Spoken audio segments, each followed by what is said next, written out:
আমি তো একটা কথা আমার কথা বলিনি। মুখ্যমন্ত্রী যা করেছেন সে তো ভিডিওতে সবাই দেখেছেন। তো ওদের যদি গালাগালি দিতে হয় তো মুখ্যমন্ত্রীকে দিন ওই আচরণটাকে। আমি তো ওই আচরণটাকে নিন্দা করেছি। কেউ দেখাতে পারবেন যারা তথাকথিত বুদ্ধিজীবী আমার বিরুদ্ধে বলছেন যে আমি একটা শব্দ যোগ করেছি, এই শব্দটা ঘটনার সঙ্গে খাপ খায় না?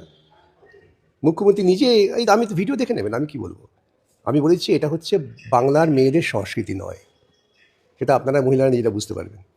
আর যেটা আমি আমার রাজনৈতিক মন্তব্য করেছি সেই মন্তব্য আমি এই 6 মাস আগে থেকে করছি যে উনি সর্বক্ষেত্রে ব্যর্থ, এখন পালিয়ে যাওয়ার চেষ্টা করছেন। পালিয়ে যাওয়ার জন্য তিনি এমন সমস্ত কর্মকাণ্ড করছেন যাতে রাষ্ট্রপতি শাসন হয়ে যায়। সেটা আমি 6 মাস আগে বলেছি, এখনও বলছি। তো তৃণমূল বন্ধুরা যদি একটু লেখাপড়া করেন তাহলে ভালো হয় একটু, এবং ওর যে সমস্ত বুদ্ধিজীবী বন্ধুরা যদি একটু পড়াশোনা করে দেখেন আমি কি বলেছি, কেন বলেছি, তাহলে খুশি হব আমি।